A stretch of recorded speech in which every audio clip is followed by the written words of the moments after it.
আগে 3-4 যাচ্ছে দুটি আগে সেই রোদ পেয়েছিলাম। তারপর সকালে উঠে বললো পেটে ব্যথা করছে, তারপর পেটে ব্যথা করে হসপিটাল নিয়ে গেলাম। বাড়িতে সেন্সিটিভ মতন হয়ে গেলাম, হসপিটাল নিয়ে গেলাম। ওনারা ইঞ্জেকশন দেয়নি, শুধু অক্সিজেন মাস্কটা পরিয়েছিলেন। তারপর 2-10 মিনিট রেখেছিলাম। দেখুন, আমরা অন্তত একটা কথাবার্তা যা আমাদের তরফ থেকে অভিযোগ হয়েছে যে একটা বিকল্প কাজের ব্যবস্থা এবং একটা আর্থিক ক্ষতিপূরণ, সেটা নিশ্চিতভাবে সরকার যাতে করেন আমরা সেটা। মমতা ব্যানার্জি আমাদের পাঠিয়েছেন। আপনি তো জানেন কোথাও কোনো মৃত্যু ঘটলে উনি সাধারণত পাশে দাঁড়ান। ওনাকে একরকম হাউস অ্যারেস্ট করে রেখেছে, পুলিশ বেরোতে দিচ্ছে না। 21শে জুলাই অনেক কষ্টে বেরিয়েছিলেন। আপনি কি করেন? খুব ঠান্ডা মনের মানুষ। এখানে কি আরো অনেকে আশঙ্কা ছিল? উনি একা এখানে শুধু উনি করতেন। আমরা কিছুদিন আগেই দেখেছি যে আশা কর্মীরা যারা প্রচুর লোড নিয়ে সমাজে প্রচুর কাজ করেন, তা আশা কর্মীদের সঙ্গে এখানকার বিধায়ক অত্যন্ত দুর্ব্যবহার করছেন এবং বিতর্কিত মন্তব্য করছেন, সেগুলো আমরা সবাই দেখেছি। এরপরে আমরা একটি খবর পাই যে এই গ্রামের এক আশা দিদি আমাদের, তার মৃত্যু ঘটেছে এবং রুম্পা মণ্ডল, তার মৃত্যু ঘটেছে। তো এরপরে সেদিনকার যে অশান্তি হয়েছে, যে অশান্তিতে প্রবলভাবে খোঁজা নিয়েছিলেন আশা কর্মীরা তাদের কিছু টেকনিক্যাল কাজকর্ম নিয়ে, তারপর মৃত্যু সঙ্গে আমাদের নেত্রী মমতা বন্দ্যোপাধ্যায় তিনি গভীরভাবে এবং যেভাবে ওনাদের উপর একটা খারাপ কথা বলেছেন বিধায়ক, বা তারপরে পুলিশ তাদের ঠিকঠাকভাবে কথাগুলো শোনেননি ইত্যাদি। তো মমতা বন্দ্যোপাধ্যায় হয়তো আসতেন, কিন্তু তাকে যেহেতু সেভাবে বেরোতেই দেওয়া হচ্ছে না, তখন মাননীয় সাংসদ দোলা সেন এবং আমাকে এবং আমাদের সঙ্গে গণমঞ্চের এখানে রন্তিদেব সেনগুপ্ত, সুমন ভট্টাচার্যরা আছেন, তো আমাদের একটি টিমকে মাননীয় মমতা বন্দ্যোপাধ্যায় আজকে এখানে পাঠিয়েছেন। আমরা খুব সংক্ষেপে আমরা খবর পেয়েছিলাম যে একটা কিছু কাল থেকে রাত্রির থেকে চলছে, কিন্তু যিনি প্রয়াত তার স্বামীর সঙ্গেও কথা বললাম, তার আত্মীয়া এবং এই এলাকার যারা বিশিষ্ট মানুষ রয়েছেন তাদের সঙ্গে একটা টেকনিক্যাল বড় প্রবলেম, এটা সরকারকে বুঝতে হবে। প্রথম কথা হচ্ছে, আমরা যেটা মৃত্যুর পর থেকে আমরা আমাদের দলের তরফ থেকে সরকারের সঙ্গে যেটা আমরা একটা প্রশাসনের সঙ্গে কোঅর্ডিনেট করার চেষ্টা করেছি যে ওই পরিবারকে একটা কাজের ব্যবস্থা করতে হবে এবং আর্থিক ক্ষতিপূরণের ব্যবস্থা করতে হবে, এটা হচ্ছে প্রথম কথা। আর দুই হচ্ছে, আমরা যেটা শুনেছি, এটা এই যে আশা দিদিদের যে কাজটা, মা, সন্তান, পরিবার, স্বাস্থ্য, এইসবের সঙ্গে সঙ্গে KYCর একটা কাজ দেয়া হচ্ছে। এবার তার সঙ্গে তারা যে ট্র্যাডিশনালি কাজ করে এসছেন, অনেকে এই প্রযুক্তিটার সঙ্গে সেভাবে হয়তো প্রশিক্ষিত নন।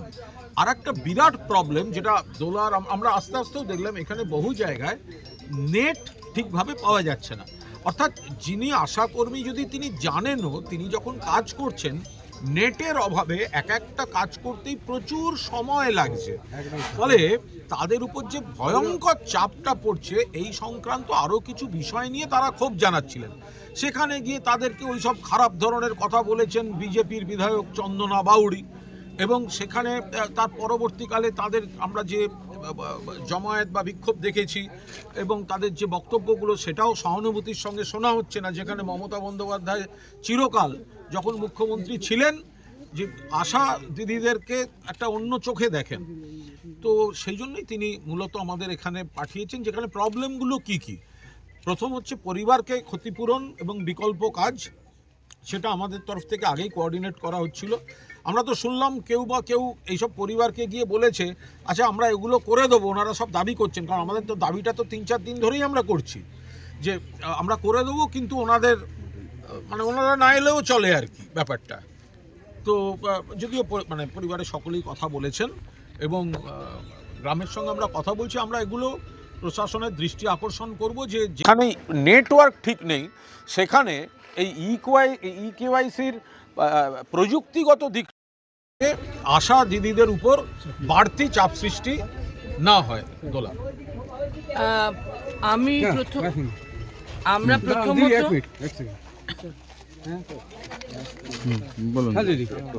আমরা প্রথমত বলতে চাই যে এখানে রুম্পা মণ্ডল বলে একজন এই গ্রামের, মাত্র 35 বছর বয়স, তিনি অকালে প্রাণ হারিয়েছেন। আমরা এর জন্য অত্যন্ত দুঃখিত, আমরা মর্মাহত।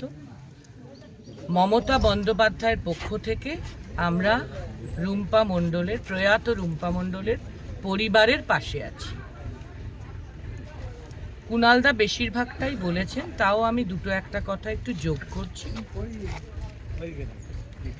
আমরা সবাই জেনেছি সোশ্যাল মিডিয়া বা মিডিয়ার মাধ্যমে যে রুম্পা মণ্ডল বহু বছর আগে থেকে আশাকর্মীর কাজ করেন। 2007 আপনারা দেখেছেন ভোটের আগে এসআইআর নিয়ে ওনাদের তাড়াহুড়ো ছিল, বর্তমান যে শাসক দল তাদের, তখন তারা বিরোধী ছিলেন। সেই তাড়াহুড়োর জন্য কেন্দ্রের শাসক দল হিসেবে তারা বিএলওদের ওপর প্রচুর চাপ সৃষ্টি করেছে, তাতে অনেক বিএলও মারা গেছেন, আমরা এটা দেখেছি ভোটের আগে। ঠিক সেই জিনিস হঠাৎ যেহেতু সব বন্ধ, লক্ষ্মীর ভাণ্ডার দিতে পারছেন না, অন্নপূর্ণা ভাণ্ডার নিয়ে প্রচুর ক্যাওস, চালু করেছে, চালু করেনি, ফেরত চাইছে, বন্ধ হয়ে যাচ্ছে, যুবশ্রী দেয়নি, কন্যাশ্রী বন্ধ, এবং সরকারিভাবে যে স্বাস্থ্যসাথী সেটাও বন্ধ। তাই আয়ুষ্মান ভারত ওই অন্নপূর্ণা ফর্মের মতোই আমাদের ধারণা করে পাওয়া যাবে, কিন্তু তবুও আয়ুষ্মান ভারতের ফর্ম ফিল আপের ওদের খুব তাড়া। ঠিক ভোটের আগে এসআইআর এর বিএলওদের ওপর চাপের মতন অকারণ আশাকর্মীদের ওপর এই চাপ দেওয়া হয়েছে। বিএলওদের এত তাড়াহুড়ো করে, এত চাপ দিয়ে এতজন প্রাণ হারিয়েছেন, আত্মহত্যা করেছেন, স্ট্রোক হয়েছে, মারা গেছেন, এমন অনেক ঘটেছে, আপনারা জানেন। আমরাও ভোট হয়ে গেছে কিন্তু ওদের ভুলে যাইনি, অনেককে আমরা হারিয়েছি। সেই রকমই আশাকর্মীদের উপর একটা মর্মান্তিক চাপ হঠাৎ দিয়েছে সরকার, নতুন সরকার, যে আয়ুষ্মান ভারত কেওয়াইসি, কেওয়াইসি অত্যন্ত দ্রুত আপনাদের ফিল আপ করতে হবে।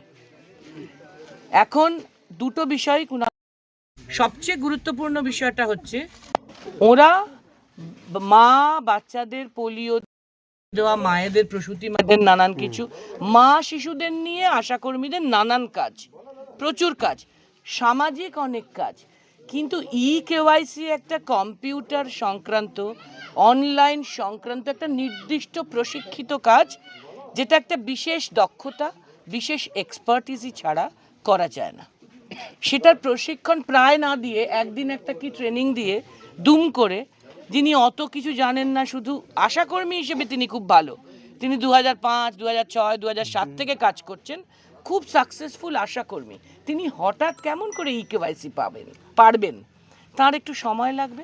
তিনি তার পরিবারের বরের বা ছেলের বা আর কারুর দাদার সাহায্য নিতে পারেন, দিদির, মেয়ের, বোনের, তাতেও নাকি আপত্তি, কেন সাহায্য নিচ্ছ? আরে সে পারে না, সে তো ভাবছে সরকার দিয়েছে কাজটা করি, এটা তো পজিটিভলি দেখা উচিত। পরিবারকে কেন ইনভলভ করেছো সেটাও রাগ, তোমার কেন দেরি হচ্ছে সেটাও রাগ, তার উপর একটা অ্যাডিশনাল ব্যাপার। আমিও যখন নিমাই মাঝিকে ফোন করি, গঙ্গাজল ঘাটের নিমাই মাঝি, আমি 2006 থেকে তৃণমূল কংগ্রেস করছি, 2006 থেকেই ওনাকে চিনি, দিদির অনশনের সময় থেকে, 20 বছর ধরে। হয়তো কুণালদারা আরও আগে থেকে চেনেন, আরও অনেকে আছেন যাদেরকে আমরা অনেক দিন থেকে চিনি। তো তাদের যখন ফোন করছি, জন্মেজয় বাউরি কি স্বপন বাউরি এখানকার এমএলএ ছিলেন আগে, যখন ফোন করছি নেটওয়ার্ক কেটে যায়, নেটওয়ার্ক, এমনি ফোন, হোয়াটসঅ্যাপ কল সবই আটকে যায়। তাহলে গ্রামের দিকে এত গাছগাছালি, একটু জঙ্গলও আছে এদিকে ভেদ করে আসা, এই শালতোড়া ইত্যাদি গঙ্গাজল ঘাটের ভেতরে ইন্টিরিয়ার গ্রাম। তো সেইটা আর একটা প্রবলেম, যেটা কুণালদা বললেন, যে নেটওয়ার্কের প্রবলেমে কেওয়াইসি চাইলেও আমি তাড়াহুড়ো করে করতে পারবো না। যদি শিখেও যাই, যদি আমার পরিবারের কারোর সাহায্য নিয়েও একটু করি, কিন্তু অত তাড়াহুড়ি করে হবে না। ওরা যত তাড়াতাড়ি ওই বিএলওদের চাপ দিয়ে এসআইআর তুলতে চাইছিল, সেই রকম যে চাপটা দিচ্ছে, এটা কিন্তু হবে না। বাস্তবতাটা আশা করি মানবিকভাবে নতুন সরকার, বাস্তবিক এটা যে কোনো সরকার রাজনীতি নিরপেক্ষ, কিন্তু ওরা সেটা বুঝছেন না হয়তো, বা বুঝছেন কারণে হোক, এখানকার বিধায়ক যেটা বলেছেন সেটা অত্যন্ত দুর্ভাগ্যজনক যে তোমরা চুরি করে চাকরি পেয়েছো। 2005 সালে তো আমরা ক্ষমতায় ছিলাম না, আমরা যদিও বা 11-র পরে সবই চুরি করেছি শোনা যাচ্ছে, কোনো কাজই না করে মমতা ব্যানার্জি শুধু চুরি করেই 3 বছর জিতেছেন। হ্যাঁ, 50% অব্দি ভোটও পেয়েছেন, 3টে টার্ম মুখ্যমন্ত্রিত্ব করেছেন। এত আশীর্বাদ মানুষের, মানুষ আমাদেরকে বড়জোড়া থেকেই রিসিভ করতে করতে আসছেন। এখানকার স্থানীয় মানুষরা, এখানকার প্রধান আছেন, ইলেক্টেড প্রধান, ইনি কাকিমা, ওনার কাকিমা রুম্পা মণ্ডল, উনি তো ওনার সুভাষ মণ্ডলের সাথেও আমাদের কথা হলো। ওনারা স্বাভাবিক পারিবারিকভাবে ওনার ছোট একটি মেয়ে আছে, 6-এ পড়ে, সে স্কুলে গেছে। তো এখানে এই যে ওনার মন্তব্যটা বিধায়কের যে তোমরা চুরি করে চাকরি পেয়েছো, তোমাদের চাকরি চলে যাবে, তাড়াতাড়ি কেওয়াইসি করো, তোমরা কেন, সেই বিএলওদের মতন এসআইআর বিএলওদের চাপ দিয়ে মেরেছে। এখন যদি আশা কর্মীদের এরকম চাপ দিয়ে রুম্পা মণ্ডলের একটা ঘটনা ঘটেছে আর না হয়, এটা আমরা হাত জোর করে প্রশাসনের কাছে অনুরোধ করব। চন্দনা বাউরিকে একটু বলুন বাবা, একটু মাথা ঠান্ডা রাখতে, এমন উল্টো পাল্টা বললে এরা বাচ্চা 35 বছরের মেয়ে একটা হার্ট অ্যাটাকে মরে গেল, মানে কোনো মানেই হয় না। এটা খুব দুঃখজনক, প্রবল চাপ সৃষ্টি করা হয়েছে। তো আমরা এইটুকুনি শুধু বলবো, আমরা খুব ক্যাটেগরিক্যালি বলতে চাই, আমাদেরকে আমাদের জননেত্রী মমতা বন্দ্যোপাধ্যায় পাঠিয়েছেন। সারা পৃথিবীর লোক সম্ভবত জানে, আমাদের দেশের রাজ্যের লোক তো জানেই, কোথাও কোনো অঘটন ঘটলে, কোনো মৃত্যু হলে বিশেষত, দিদি সেখানে দাঁড়ান তাদের পাশে।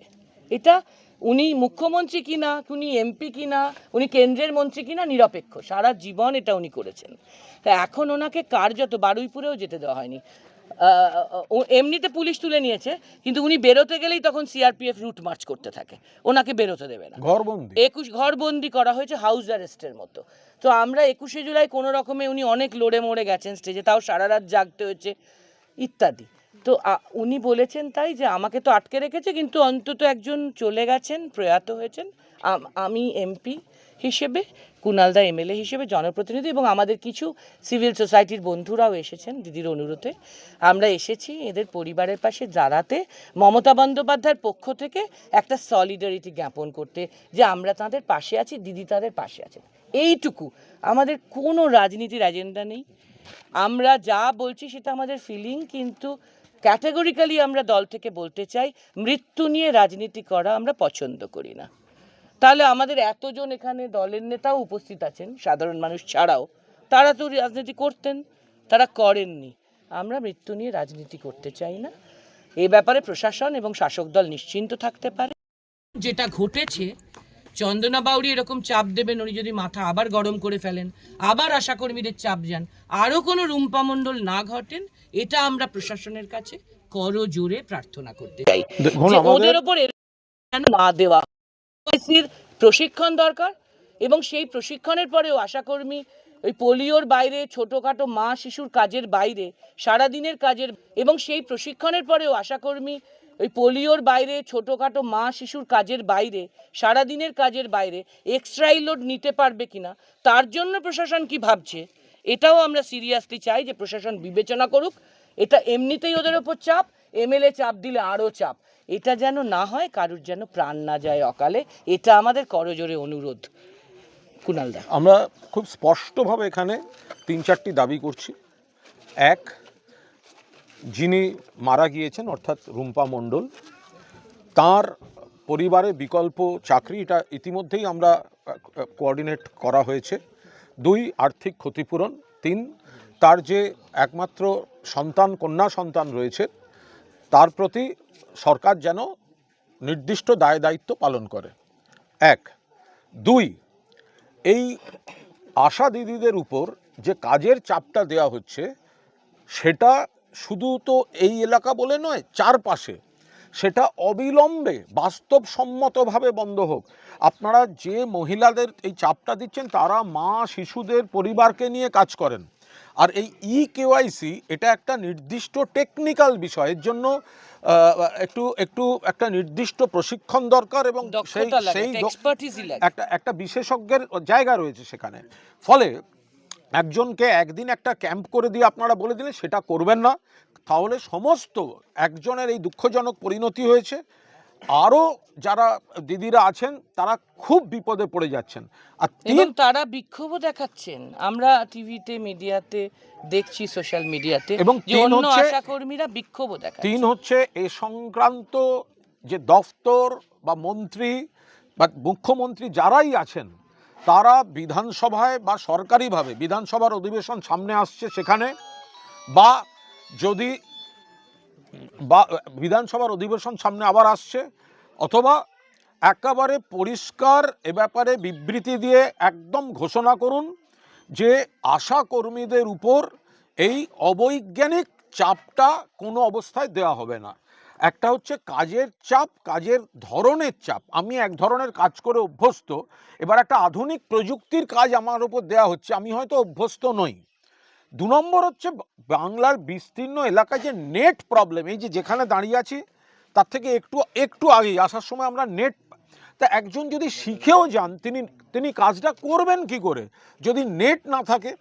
ফলে এইগুলো বুঝে সরকার আশাকর্মীদের দিকে দিকে, আশাকর্মী দিদিরা যে ক্ষোভ, বিক্ষোভ, অভিযোগ, অভিমান, অনুযোগ তৈরি হয়েছে, এটার একটা পলিসি নিয়ে সরকার বিধানসভায় বা রাজ্য সরকারের তরফ থেকে অবিলম্বে তাদের সমস্যাগুলোর সমাধানের রূপরেখাটা ঘোষণা করুন। এইটুকুই আমাদের বলার।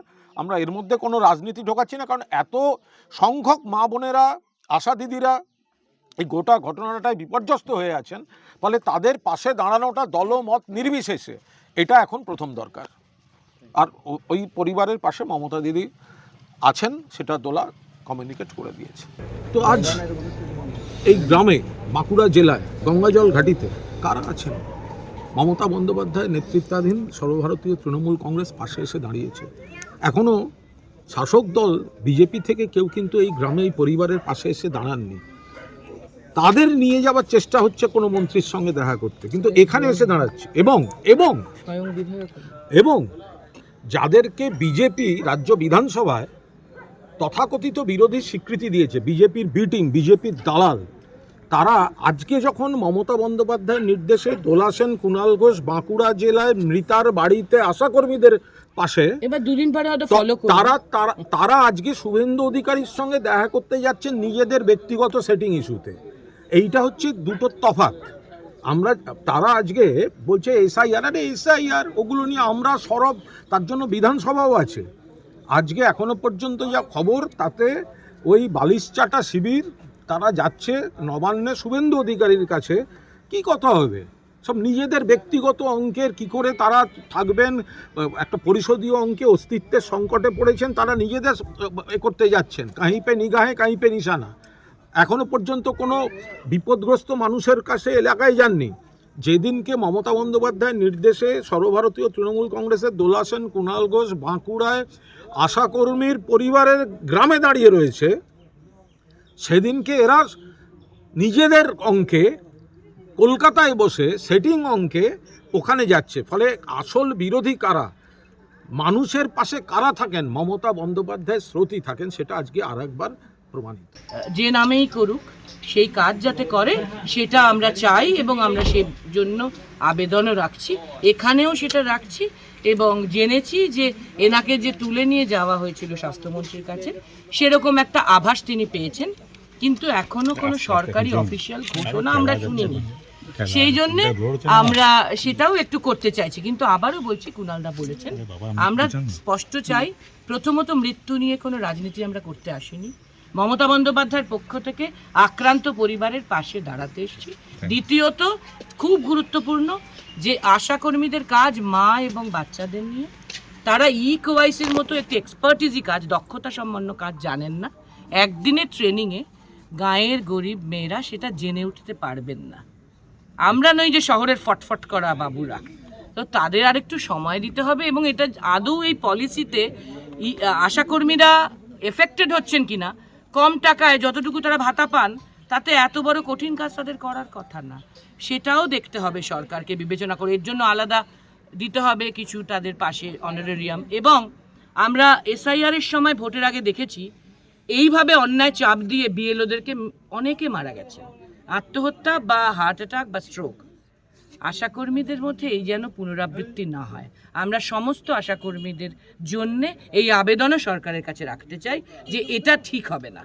আর তার ওপর নেটওয়ার্কের প্রবলেম, ওরা কাজটা জানে না, তাই কাজটা একটু ধীরে হবে, এটাই স্বাভাবিক। এর জন্য আবার বিধায়ক এসে চাপ দেবেন, খারাপ কথা বলবেন, এটা অত্যন্ত নিন্দাজনক। এটা আমরা একেবারেই পছন্দ করছি না।